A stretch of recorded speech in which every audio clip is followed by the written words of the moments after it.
నమస్తే అండి. ఈరోజు కథ మహారాజుకు కనువిప్పు. మగధ రాజ్యానికి రాజు వీరసేనుడు. ఆయనకు రకరకాల కూజాలు సేకరించే అలవాటు ఉంది. దేశం నలుమూలల నుంచి వింతైన కూజాలను తెప్పించుకుని ఓ పెద్ద భవనంలో భద్రపరిచేవాడు.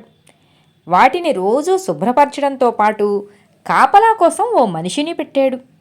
రాజ్యంలో నీటి ఎద్దడి ఉందని మంత్రి చెప్పినా, బందిపోట్లు శత్రు సైన్యాల బెడద ఎక్కువైందని సేనాని నెత్తి నోరు బాదుకున్నా రాజు అవేవీ చెవికెక్కించుకునేవాడు కాదు. పరిపాలన మొత్తం గాలికి వదిలేసి నిత్యం కూజాల గురించి ఆలోచించేవాడు. వాటిపైన చిన్న గీత పడినా పనివాళ్లకు మాత్రం కఠిన శిక్షే విధించేవాడు. అలా చాలామంది పనివాళ్లు మారారు. ఒకసారి రాము అనే వ్యక్తి కూజాలకు కాపలాదారుగా చేరాడు. ఓ రోజు అతడు వాటిని శుభ్రం చేస్తుండగా కూజా ఒకటి చెయ్యి జారి కింద పడిపోయింది. అప్పుడే అటుగా వచ్చిన రాజు అది చూసి మండిపడి రామును కొరడాతో 100 దెబ్బలు కొట్టించాడు. దాంతో అక్కడ పనిలో చేరాలంటేనే జనం భయపడిపోయేవారు. కొన్ని రోజులకు విజయుడు అనేవాడు అక్కడ పనికి కుదిరాడు. ఒకరోజు అతడు రాజుతో, మహారాజా, మీ అభిరుచి చాలా బాగుంది. దీని గురించి ప్రజలు ఏమనుకుంటున్నారో మీరు ప్రత్యక్షంగా వింటే ఇంకా బాగుంటుంది కదా. ఈరోజు సాయంత్రం మారువేషంలో వెళ్ళి ఆ విషయం తెలుసుకుందాం అన్నాడు. దానికి సరేనన్నాడు రాజు. సూర్యాస్తమయం కాగానే ఇద్దరూ కలిసి మారువేషాల్లో రాజ్య పర్యటనకు బయలుదేరి వెళ్లారు.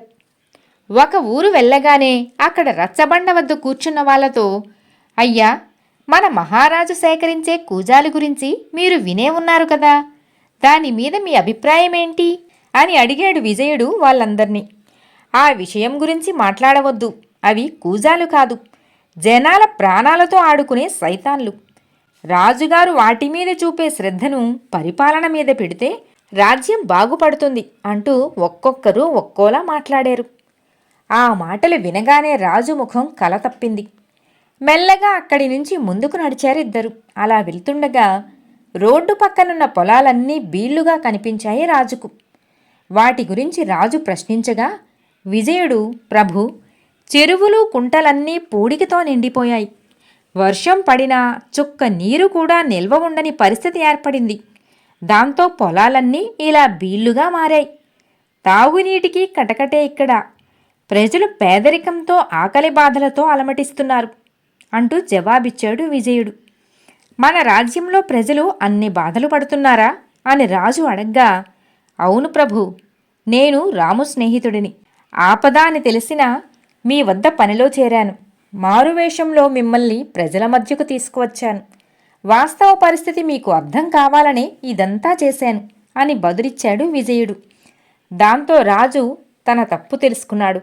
అప్పటి నుంచి పాలన మీద దృష్టి సారించాడు. చిన్న పొరపాట్లకు పనివాళ్లను శిక్షించడం మానుకుని అభిమానంగా చూడసాగాడు.